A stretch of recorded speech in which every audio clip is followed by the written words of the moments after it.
Hello there, welcome back to another video. Today we are going to talk through build strategies for Chrysler 46, 47, 48 RE transmissions, aka 518, 618, and 48 REs. A lot of what I'll discuss today will also apply to the 727 as well as the rear hydraulic versions of these units. So the primary focus today is going to be strategy. In other words, things to consider, planning for your build, decisions you want to be able to make and make the correct decisions based on what you're trying to do with your transmission and how you use your vehicle. So what this is not going to be is a how-to. I'm not going to show you how specifically to do anything, perform procedures, or put something together or take something apart. If you need a step-by-step video tutorial, I have my 48 RE rebuild series on the channel, and it literally takes you through every step in the assembly process. I show you how to do every single procedure from sub-assemblies to measuring in play to setting your overdrive clutch clearance. All that good stuff is in that video series, so check it out if you're looking for more of like a how-to type video. So this video is going to focus on the planning aspect, right? You have a transmission, maybe it's a 46 RE, maybe it's a 48 RE, and it's in behind a 5.9 Cummins diesel, or maybe it's a gas engine. And you just want to know what you need to be taken into consideration, what things you need to be on the lookout for, and how you need to go about planning your build so that you can mitigate the risk of either assembly errors, delays, or just simply not having the parts that you need in order to make your build successful. So we'll get a little closer to the bench and we'll start going through everything. I'll talk through part selection specifically. I'll give you rationales for why I'm choosing what I'm choosing, and I'll also discuss alternatives and even go above and beyond what I'm going to be doing with this build, so that you have an idea of what else is out there when it comes to extreme duty type applications, whether they be racing high performance or extreme duty towing and hauling, even far beyond the bounds of what this particular vehicle is going to see and be used for. Okay, so first off, let's talk about the specific vehicle that this transmission is going into. It's going to be a 2000 Dodge 3500 dually with a 5.9 Cummins diesel. And how the owner is going to use the vehicle is going to be primarily for a daily driver, but they also do a lot of towing and hauling. They believe use this for a combination of business and personal use, and they tow everything from travel trailers to horse trailers, and occasionally move vehicles around with it on a car hauler. So where I live, I'm here in the desert Southwest. There's a lot of mountainous grades. So we want to make sure that this thing is fit for purpose, and that's going to kind of serve as our case study for this entire video. So like I said, I'll give you other tips and pointers and alternatives when it comes to part selection for different applications, whether they be just purely stock or less intense towing hauling, or whether they be for like racing or street strip and things like that. So first things first, you need to adjust the hydraulics in these units. Okay, they are weak when it comes to going anything beyond stock, beyond what the factory called for. And the main areas of weakness are going to be the valve body assembly itself and pretty much the entire thing, as well as your governor pressure control solenoid and transducer. And I think it's the governor pressure solenoid, not control. So what we're going to be doing is upgrading the valve body in full. So that's right there. That is a central valve bodies control body assembly, and those run about $350, $375. They come complete. They do provide electronics, though I will tell you that the electronics are not new. So you're going to have to plan in your budget for a new wiring harness and OD and torque converter clutch solenoid assembly, as well as a governor pressure solenoid and transducer. So I never reuse electronics in these things. I always replace them, and that's true of any electronically controlled transmissions. So that's priority one. Upgrade your hydraulics. So if we pan a little bit to the right, all right, that's the valve body that was featured in the 47 RE valve body video series. And that's the same transmission. And unfortunately, we were not able to reuse that valve body because there are no aftermarket drop-in repair valves or valves that are oversized where you need to ream the bores. I mean, there's just nothing available that I'm aware of, and I searched high and low to address weakness in the torque converter clutch apply valve and torque converter clutch timing valve, and that's where this valve body was very weak. I think it held only 10 inches of vacuum, and at minimum I want to see, like bare minimum, 13 for a stock application and 15 for anything beyond that. So Sonex, Transgo, central valve bodies, Superior Technologies, and there's maybe 2 or 3 others in the marketplace that all offer drop-in and or oversized valves that require machining to repair most of the bores in these valve bodies, including your 4-spool switch valve, your main pressure regulator valve, the line pressure valve, and others. But there's nothing available that I'm aware of for the torque converter clutch apply valve or control valve and the torque converter clutch timing valve, and those are both in the lower valve bodies. So if you're aware of valves that can be used to recondition those bores, whether they be drop-in or require machining, please put it in the comments. Let me know. I'd be very grateful, and so would others, because nobody, even my hard part supplier, is aware of anyone that produces such valving.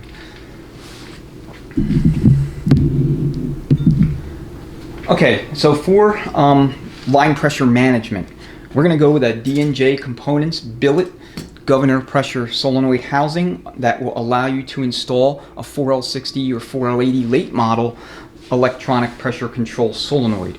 We also ordered a high performance transducer. These are all from ATS except for D&J, the housing itself.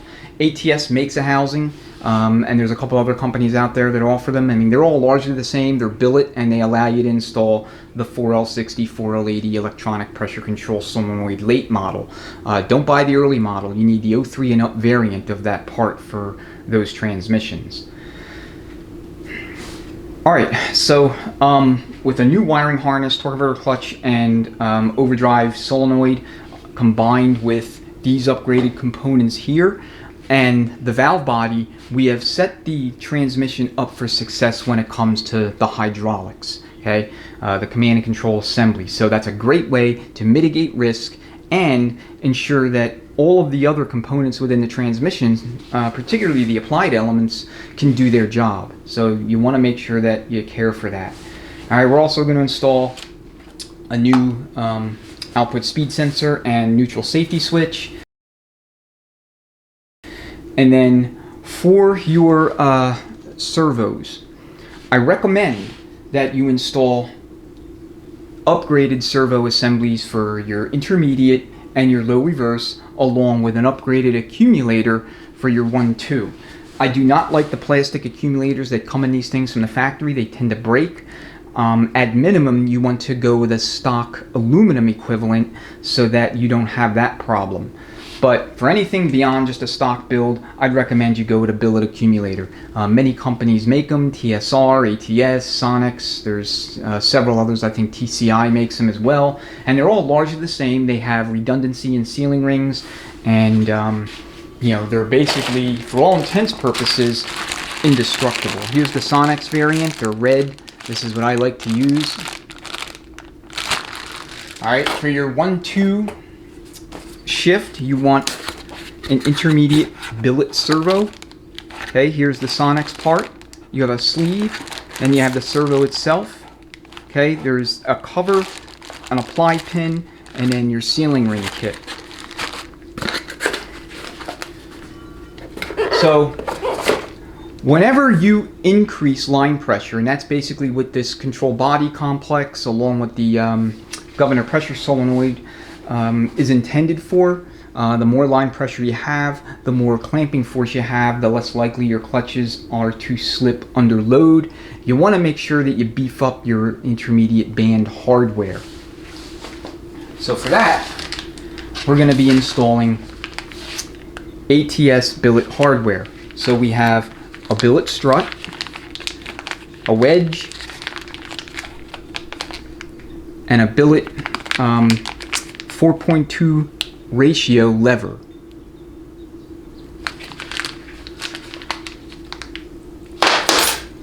So the factory ratios in these are 3.8, and 3.8 is fine for most towing, hauling up to a certain extent.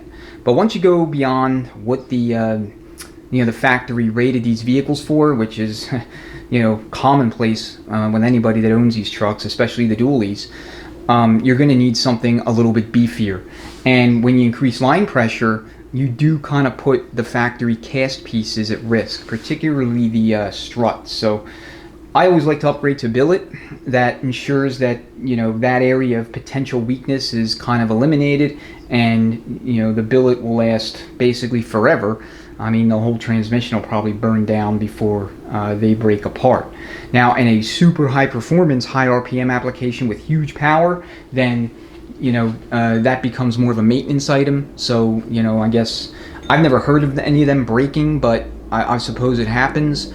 But when you're in that kind of racing regime, your transmission is literally a maintenance item. You're taking it out, refreshing it, you're replacing anything that's broken, and depending on how often you're racing, it could be anywhere from once a season to once every couple of years or so, once every few years. But for towing and hauling, low RPM, which this is a diesel, that billet hardware should be fine. It should hold up quite nicely. All right, one other thing I'll mention before we move on with respect to the intermediate band and the ratio is that you want to make sure that you don't have any 2-3 bind-ups. Okay, 2-3 bind-ups can happen if your direct clutch clearance is a little bit too tight, or you change your lever ratio and you don't account for that when setting up your direct clutch. So your direct clutch should have, I would say, at least 100 thousandths clearance. Okay, I want to say the spec is like 70 to 160 thousandths, something like that. But if you're running under 100 thousandths, you do kind of risk running it a little too tight. So when we get to the drums, I'll talk a little bit more about your options for selectives and mixing and matching parts to get your clearance. But the main takeaway here is that you want to make sure that you have an appropriate amount of clearance, a minimal amount of clearance, so that you don't run into the 2-3 bind. And you want to dovetail that with the way you adjust the intermediate band. So for all my bands, whenever I'm doing a higher lever ratio, I like to back the band adjustment screw off 1 3/4 turns after tightening it to 72-inch pounds.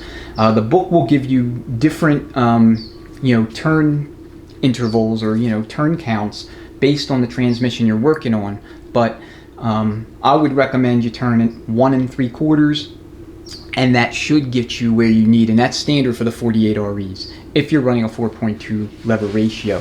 I don't know what the what else is available. I think there's a 5.0 lever out there, and that may be something you want to get into if you're doing racing and maybe you're running a rigid band or something. I mean, something that just is kind of balls to the wall and beyond what we're doing here.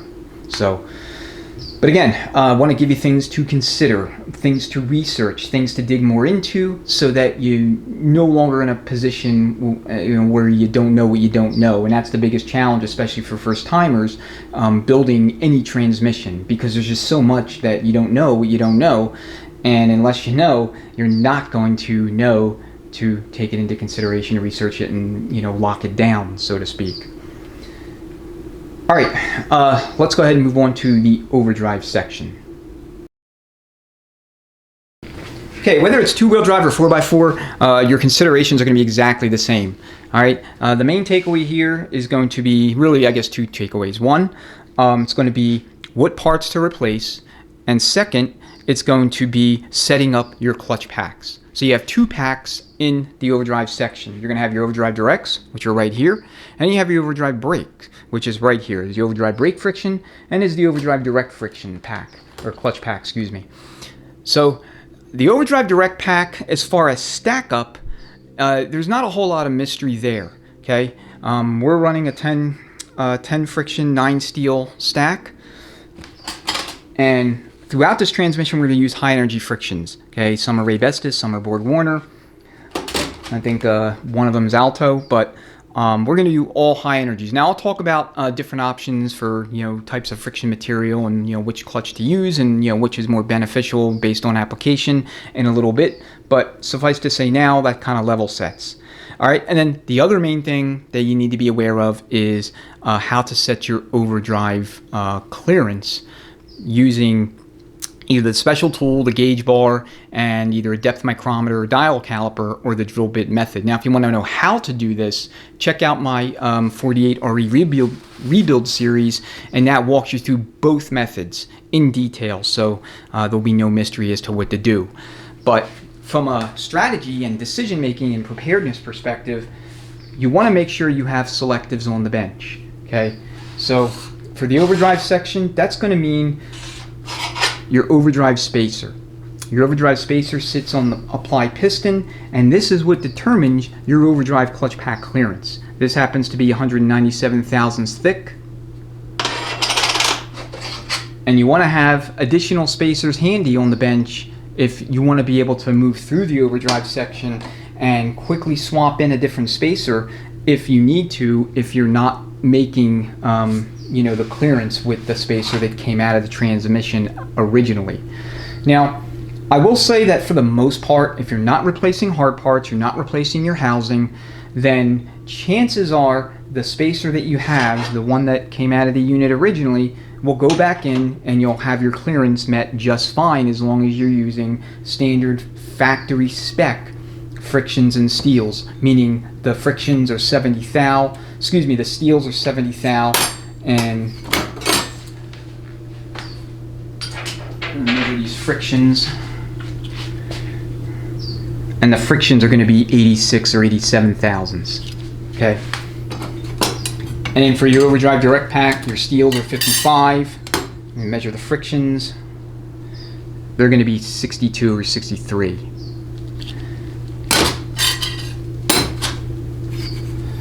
Alright, so selectives are going to be a recurring theme when it comes to being prepared. Okay, the main case has its own set of selectives. We'll talk about those in a minute. But for now, let's talk about parts that need replacing in the overdrive section. So you always want to replace your bearings. Okay, so we have our roller bearing.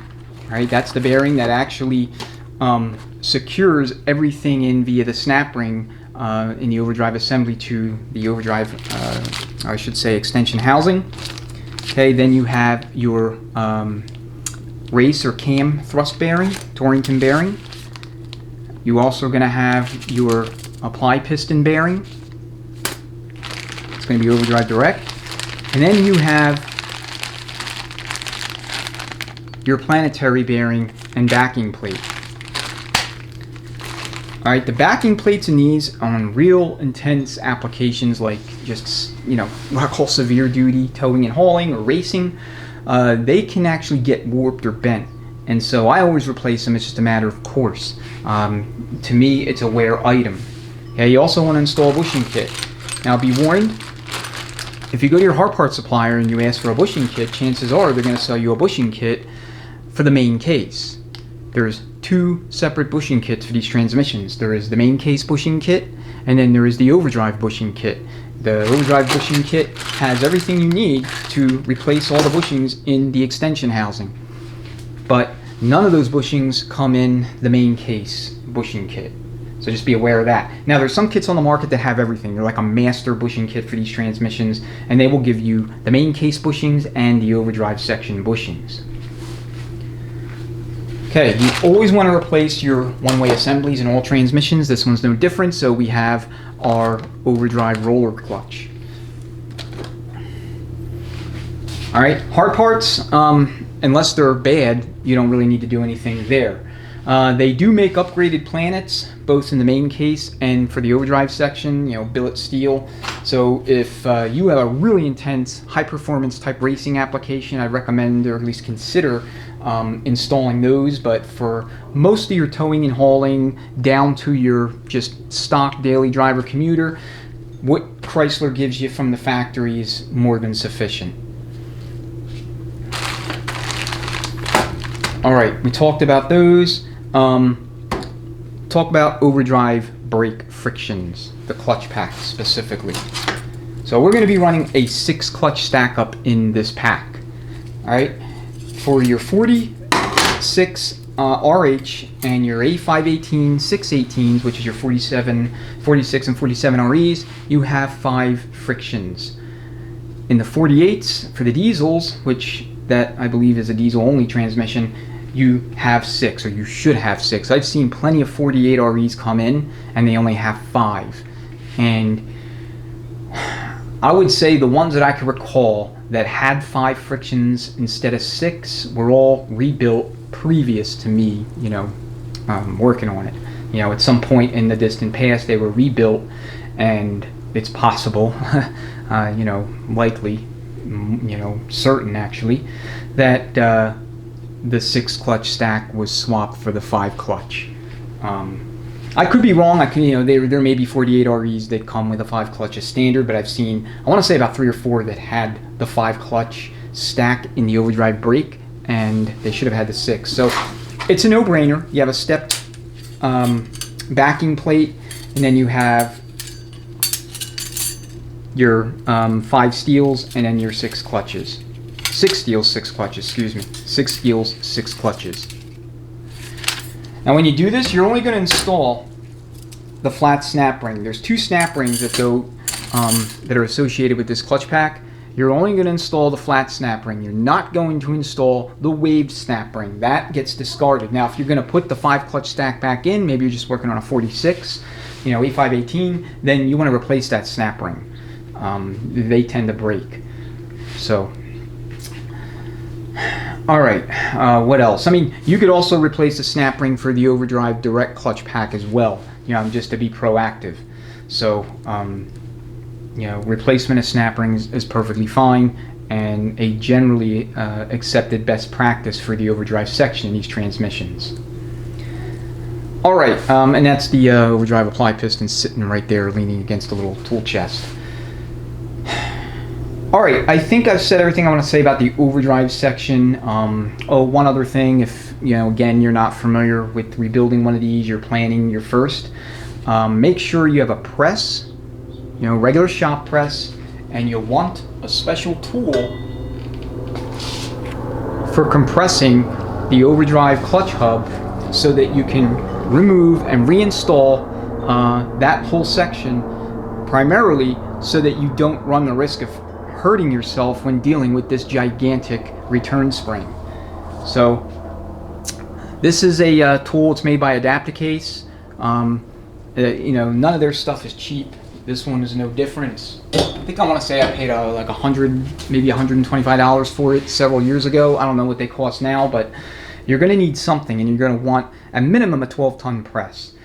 You could use an arbor press too. I think I've seen folks use arbor presses to work on these on YouTube, but just a standard shop press, which if you're building transmissions or you're strongly considering doing it, I would absolutely recommend and say it's mandatory that you have a shop press. And they're not that expensive. Harbor Freight presses, one of which I have and been using it for the last 15 years, they're a couple $100 at most. So buy a shop press. You won't regret it. It's a great investment for any DIY or somebody that works on their own vehicles, and not just for transmissions. Alright, what else about the overdrive section? I don't think there's anything else I need to cover. We talked about parts, we talked about clutch stack ups, talked about measuring for your clearance, having your selectives, the big spacer that sits on the piston. Make sure you have a couple of alternatives in case the one that comes out of the unit isn't giving you the clearance you need when you go back with it, especially if you're changing up your stack from a 5 to a 6. So again, most of the time it's not going to be necessary, but if you're changing hard parts or the extension housing itself, then yeah, you may need it. You may need additional options there. Okay, I think that covers the overdrive section. Let's talk about the main case. Okay, first thing I'll discuss is the front pump. So, not a whole lot to say about the pump other than you want to make sure that your pump is in serviceable condition for any application. Doesn't matter what it is, okay? It cannot have physical scoring or wear in the pocket. Okay, the stator cannot have bits of shop towel on it, but it cannot have scoring here. Visual scoring is fine. That's not going to make a damn bit of difference. Physical scoring is not. If you have excessive scoring, just simply turn it on a lathe, resurface it. And that's the stator support. Make sure you replace your bushings, okay? For the overdrive section, for the main case, all bushings have to be replaced. Bushing wear here and here, along with the direct drum, can cause premature clutch failure, lubrication issues, and myriad of related problems and symptoms. In a nutshell, premature failure of the unit. So if you don't have a bushing driver set, you're new to transmissions and you're trying to determine what tooling you need and how to go about getting it. If this is kind of like a once in a blue moon type deal or type project, rebuilding one of these units, just take all your components along with your bushing kits to a transmission shop and have the bushings R&R'd. I mean, you're going to pay a little more money for these than you would, say, a GM 4L60E or a Ford C6 or something, or even 727, because there's a lot more bushings. But relatively speaking, it's not too bad of a deal, and it doesn't take me too long to R&R these bushings. I completed the main case. I haven't done the overdrive section yet, but bottom line is you want to put all new bushings in. And for your pump body bushing, I like to run these Durabond bushings. Okay, they're Teflon coated, and they're just a nice touch to reduce friction up front. Okay, for pump gears, I'll be honest, I'm not crazy about the gears that are available in the aftermarket, at least from the main part suppliers. I don't know where they're made. I think they're made overseas, but they're not. Like, I've had several sets where they wouldn't fit into the damn pocket. Like, the driven gear was, either too big or out of round or whatever, and it would go in, but it would be like this. Like, it wouldn't go in all the way.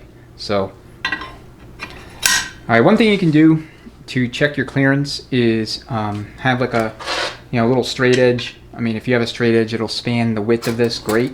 But what I like to do is I'll just take that and a 1/1000 feeler gauge, and then the orientation for this is the large bevel faces the front. So I just want to make sure that the gears will spin freely, okay, and that the clearance isn't excessive.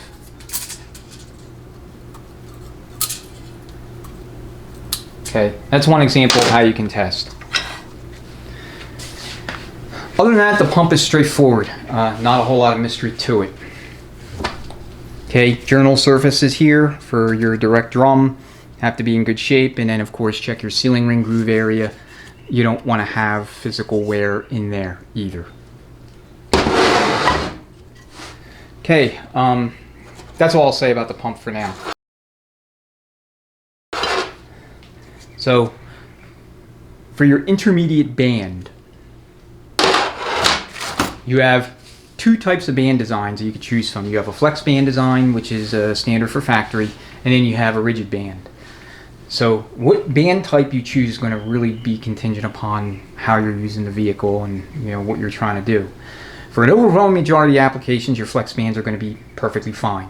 Okay, an Alto red band. This is a Ray Bestis Pro Street band, also a good band. There's a few others, and they're sold by pretty much everybody under the sun that sells transmission parts for these units. The other type of band is what is known as a rigid band. All right, the rigid bands are going to be a lot more expensive for starters. These bands all run about 30 to 40 bucks at most. Some of them are like 15, 20 bucks for the stock band, and then like the high end, some of the more racing spec friction materials, those bands are a little bit more money, but when you step up to a rigid band, you're paying about 200 bucks. So careful consideration there. When you go to a rigid band, the rigid band's applied characteristics are going to be different because it's all rigid band. And so you need to phase that in with everything else that I discussed earlier about your intermediate apply circuit and all the parts and components that are a part of that deal. So here's my advice.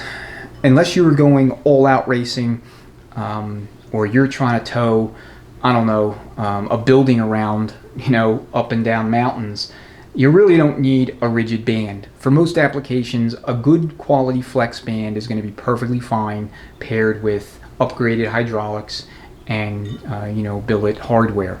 Now, that's just my opinion, but from what I've, all the transmissions, these that I've done, including both stock as well as heavy towing and hauling, I've not seen the need for a rigid band yet. Now, I've not done any full-on racing transmissions, with these transmission families.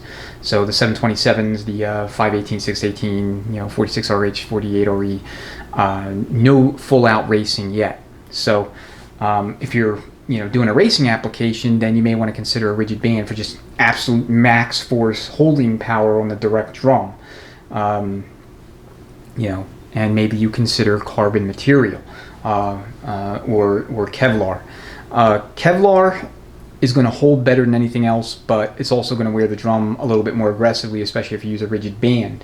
But like I said, for racing, I mean, it's a maintenance item. So transmission is going to be on the bench periodically. You can just put a different drum in there if the one that came out is no good, or you can just turn the drum. If there's, if it doesn't require a huge amount of material to be taken off to get it true again. But like I said, overall majority of the time,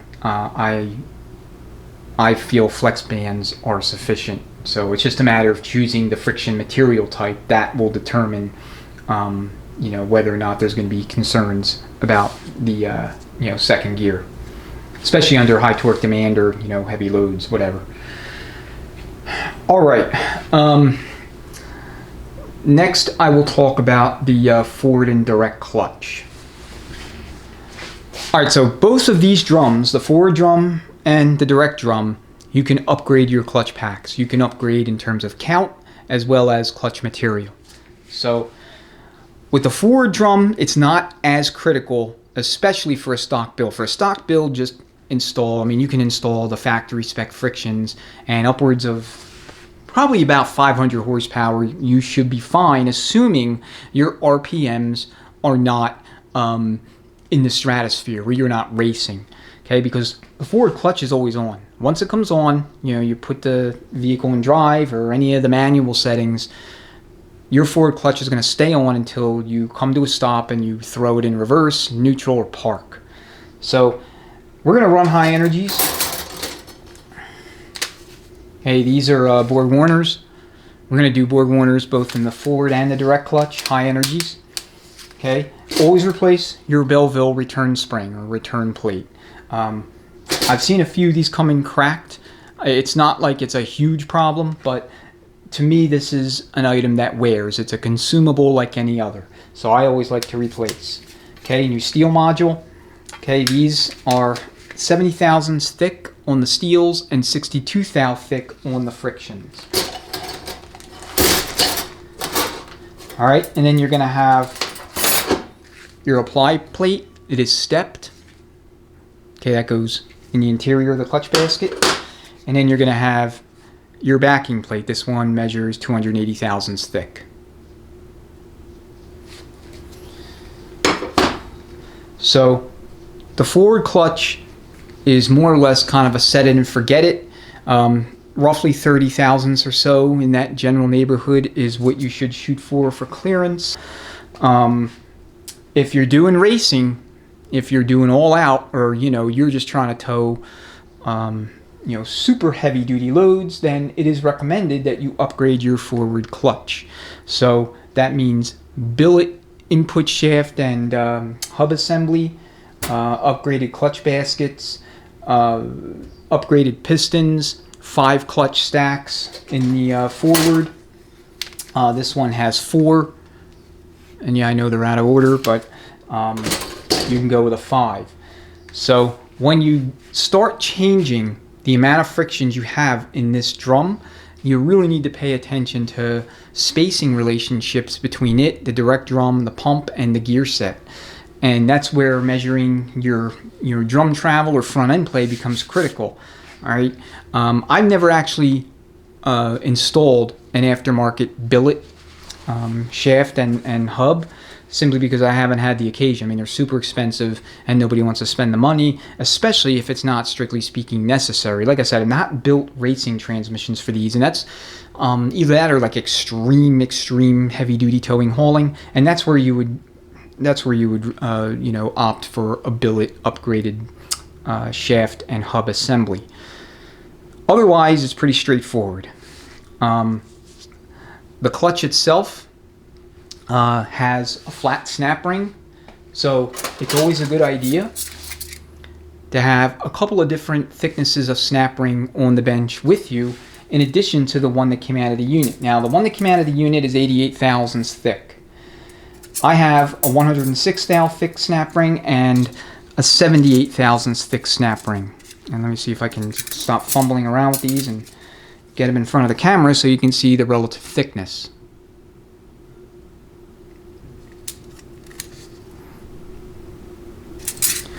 Okay, always good to have them handy just in case you need them. I mean, that's basically the name of the game.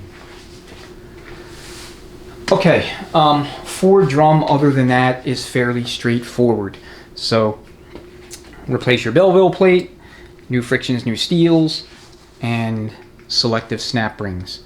Okay, now let's talk about the direct clutch. This has a lot more nuance. There's a lot more flexibility as far as what you can do to upgrade it. A lot of different options on the marketplace, as well as improvisational methods to get additional frictions in this drum. And that's probably the single biggest weak point in these units, as far as your applied elements, is the direct clutch. A couple reasons for that. One, from the factory, the drum seal was undersized. Now, all the overhaul kits come with a updated seal that's a little bit wider and seals a lot better. The other problem that the drum will encounter is just simply the amount of stress that it sees and the nature in which the transmission itself is designed when it comes to shifting from second gear to third gear. There's a lot of stresses placed on the clutch pack. So for stock applications, for diesel anyway, you're going to have 4 frictions and 4 steels. For your gas applications, there are like 3 frictions.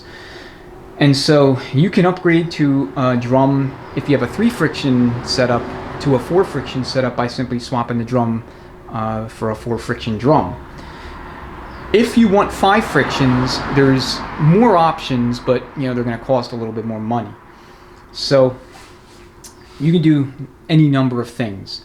You can swap to a 48 RE direct drum. However, you can't just swap the drum in because the 48 RE drum's a little different, and so you have a different pump and you have a different input shaft and forward hub assembly. So you need to be aware of that. You can also purchase an aftermarket solution such as Alto's Power Pack. So it comes with Alto ready-to-go clutches and Colleen steels. If you have a 4 clutch direct drum, you can fit 6 of those frictions and steels in there with their backing plate. If you have a 48 RE with a 5 clutch drum, I believe you could stick 8 in there, although I've never used that pack for the 48 RE. I've used it a couple times for the 46 and 47s. So that's an option for you. We're actually going to do that with this transmission. I just don't have it in yet. For whatever reason, my supplier had them on back order. So I'm going to focus on the overdrive section today and then get everything else done. And then I'm going to assemble the main case so that I know where my end plays are at, and I can dial all that in, because it only takes about maybe, I don't know, half hour to take the the front 3 items out of the case to restack the direct clutch. But that's what I'm going to do. That's why it's not on the bench. But I have 3 different frictions or sets of frictions here for the direct drum. I have my 518, 618 Borg-Warner high energies. And yes, I know I mentioned I'm going to put high energies everywhere. I totally spaced on the Alto Power Pack being back ordered. Alright, we also have Alto Reds. These are conventional frictions. These are all 85 thousandths thick. And then we have some examples from pre-1997 direct clutches that are 92 or 96 thousandths thick. I hastily measured these. I think the official spec's 96 thousandths for those.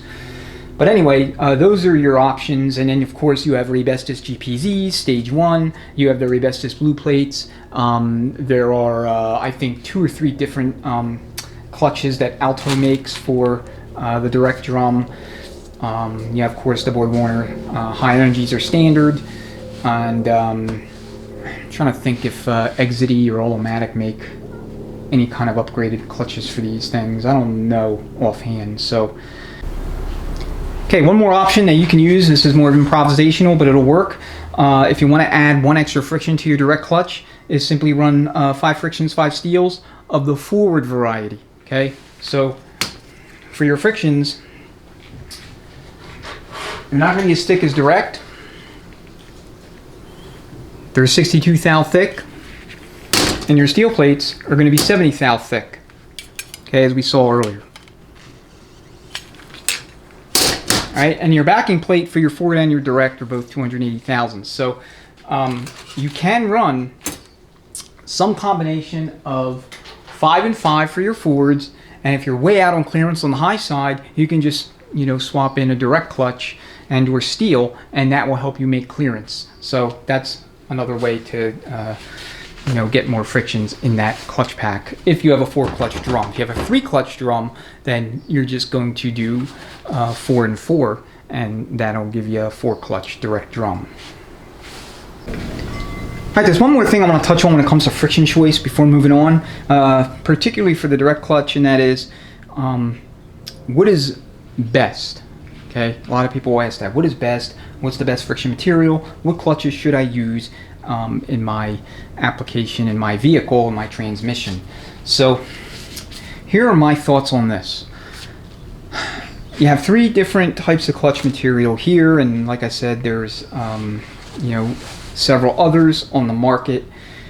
But what you're doing here is you're weighing one primary trade-off, at least in my view, when it comes to the different types of friction material, whether you're, you know, stock paper style, your high energy, and your high performance.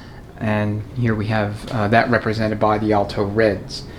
So in my opinion, for most applications, the high energy frictions are actually going to be the best choice, all other things equal. Now, if you're putting more frictions in, like an Alto Power Pack, which for these, the Alto Reds are what we're going to run, especially in higher line pressure conditions, then those are actually going to be as good, if not a little better, depending on a few other factors. But for stock applications, especially daily drivers, and you just want the best all-around kind of combination of attributes, I would recommend the high energy unless you're going with an aftermarket upgraded clutch pack. And that is just simply because they absorb a little bit more fluid than do the Altos, and they're a little more resilient against heat than the stock level clutch. Now, Altos have had, I guess, somewhat of a bad rep in some circles. A lot of chatter on forums, especially upwards around 10 years ago, that you know, a lot of builders would say that they just simply did not last in high performance applications. They didn't handle heat very well. They would burn up and fail. You know, fresh rebuilds not lasting more than, you know, a few passes down the track, or just, you know, not many miles on the road before they came back due to clutch failure, and, you know, the Reds were cited as the you know, the culprit. You know, there wasn't any deficiencies with anything else. So it is true that the BorgWarners, or I should say the high energies, whether it be BorgWarner, Raybestos, or, you know, Alto, whomever, they do absorb a little bit more fluid, and that helps keep them cool. And the Altos, however, are designed to hold. They're designed to hold. They're a harder friction. They're designed to hold in high RPM applications. So in a lower RPM application, you're almost better off with just the high energies, because they won't slip as much if, you know, there's you know, any kind of little bit of deficiency in line pressure in low RPM applications. The Altos do slip, then yes, they, you know, they'll get a little bit more harmed than the high energies. But if you're doing high RPM, real high RPM, then I would actually go with the Altos. If you're doing an upgraded clutch stack up, you know, 6 frictions and steels, I still think the Altos have the advantage, especially again in higher RPM, higher horsepower, higher torque applications. The tan frictions are also fine in most stock rebuilds. If that's what you have, you can run those. But otherwise, I would opt for either high energy Alto Reds for all out racing or Asbestos Blues. And then in between these and say these, you have your Asbestos Stage 1s, you have your Alto carbon impregnated high energies. Those are great frictions. And then you also have your GPZ level frictions or torque pack that Asbestos produces. So I didn't want to move on before discussing that. And then the only other thing I'll mention, I'll come back to the hub. You can drill out the hub to give increased fluid flow to the direct clutch pack. So that's another thing that you want to keep in mind. So you can increase lube flow to that pack, and that'll also help keep it cool. Anyway, that's the direct clutch. The only other consideration or thing you need to look out for is your band surface. You want to make sure this band surface is not warped. Okay. If your band surface is in good shape, otherwise you've checked it, just take some 400 grit sandpaper and run it along the surface. Do it for however long. I like to do it for like 3 to 5 minutes, and that will make for a nice surface for the new band to grab and wear to. Okay, replace your bushing. Check here for sealing ring groove wear. Again, visual wear is fine, physical is not. Otherwise, make sure you install the upgraded or updated drum seal so that you don't have premature failure when you go back with this thing. Okay, direct drum. What else? You have. Oops. You have the clutch snap ring, which is waved. These are like 50 thousandths, I believe. If you're doing some racing, I would omit this. I would put a forward clutch snap ring of whatever thickness you need instead. And then, like I mentioned earlier, you want to make sure that you have sufficient clearance in this drum. And these transmissions are a little bit different in the fact that they require so much clearance because of the way the 2-3 shift is designed. And you do not want to bind up going from 2 to 3, and you'll have it if clearance in this clutch is too tight. So again, always be mindful of that. If you stick to factory, either 4 or 5, if you're working a 46, 47, or a 48, you won't have any issues. If you run the Alto Power Pack and you just simply follow their instructions, you won't have any issues. Okay, it's when you try to do, kind of outside the box. No problem doing that. Just make sure that you have enough clearance in the clutch. But going outside the box is kind of where you're taking on the biggest risk, but it can also be the biggest reward because you're spending less money on setting up that clutch. So everything is about risk and reward. Okay, now I'm going to talk about the gear train. I'm going to start off at the extreme end of the spectrum when it comes to application and use case.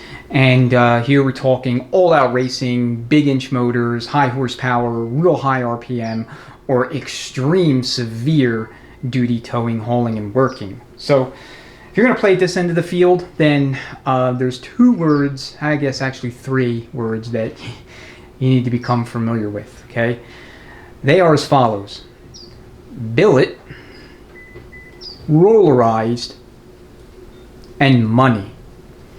Okay, billet, rollarized, and money. So for all of your parts, you're going to want to upgrade to billet where you need to. And that's not just the gear train, that's everything where billet parts are available. Now, how many billet parts you install is going to ultimately depend on how severe of an application you're going to be running. All right, common sense. So you have billet intermediate shafts, you have aluminum super drums for the direct, you have billet input shaft and hub assemblies, and you have rollarized planetaries. Planets with more pinions, billet steel planets that take Torrington bearings, and those Torrington bearings replace the static thrust washers to help reduce heat, reduce parasitic horsepower loss, and ultimately make the transmission perform better in such extreme scenarios. So you can have cryo gears, okay? That's all part of the equation when you are getting into that extreme horsepower regime, extreme duty use case. So I have not built anything like that for for any customers when it comes to one of these transmissions or a transmission in this family. So my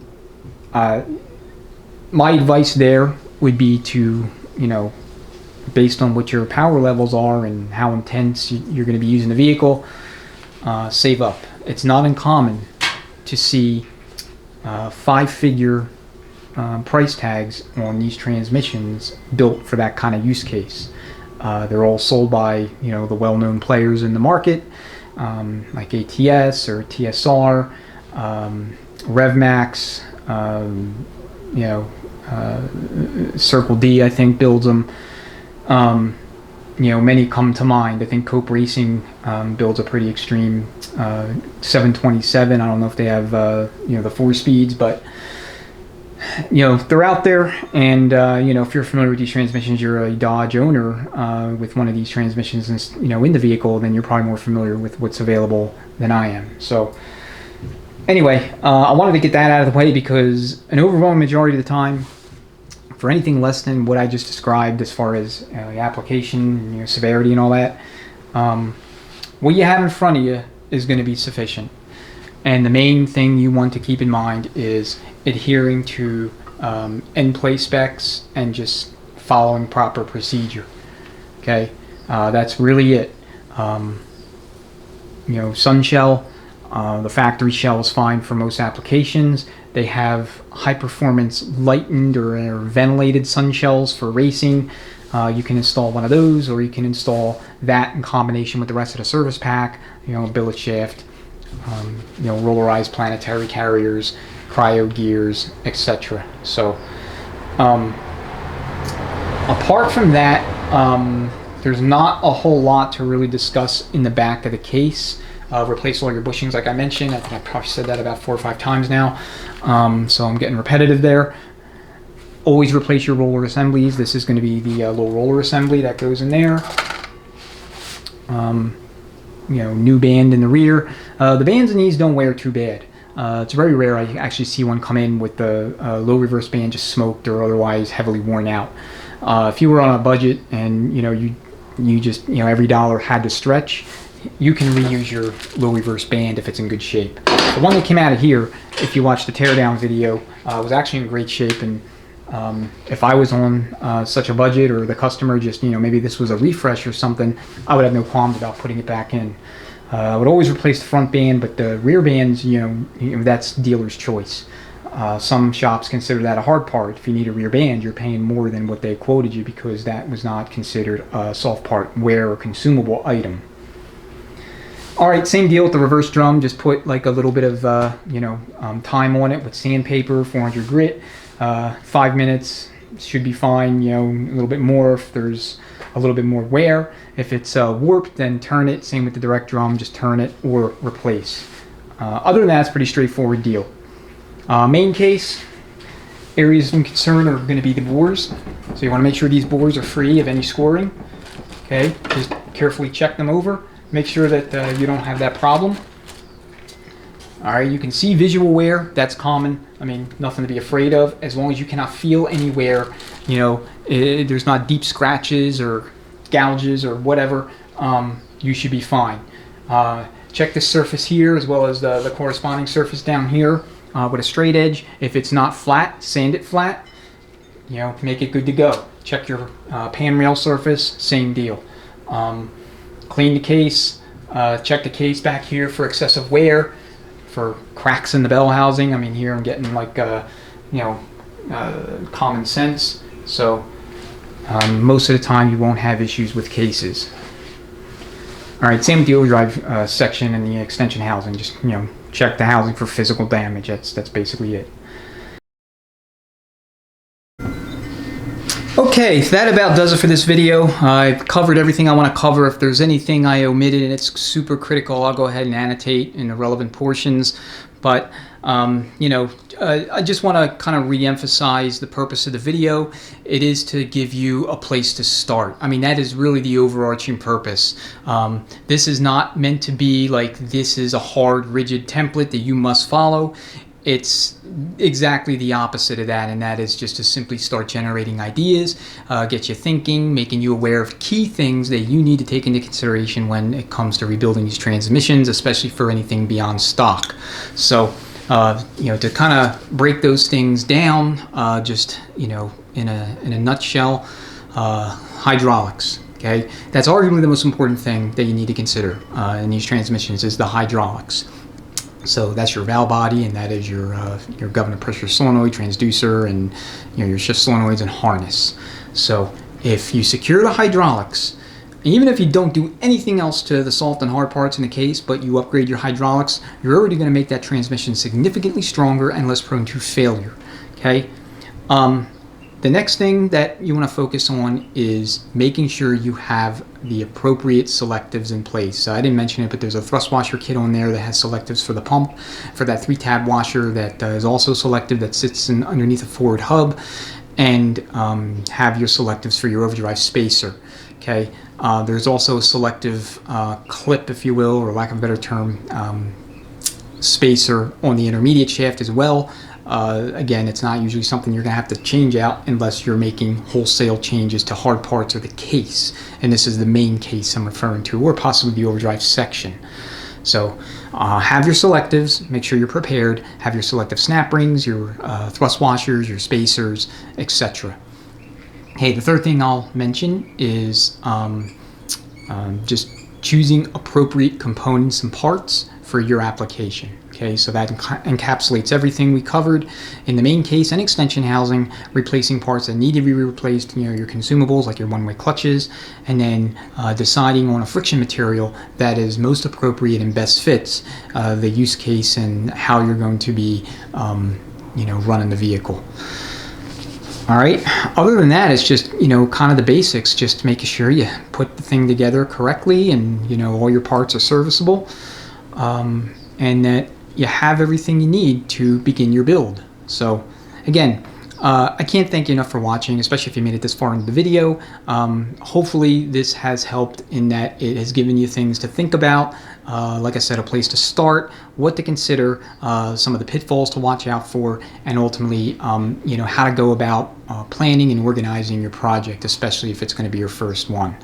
If you're a builder and there's anything that I did not mention, or if there's anything that needs to be corrected or clarified, please let me know. I created this channel to learn just as much as I did to teach and share my own knowledge and expertise. So I'd be grateful for any input that you may have.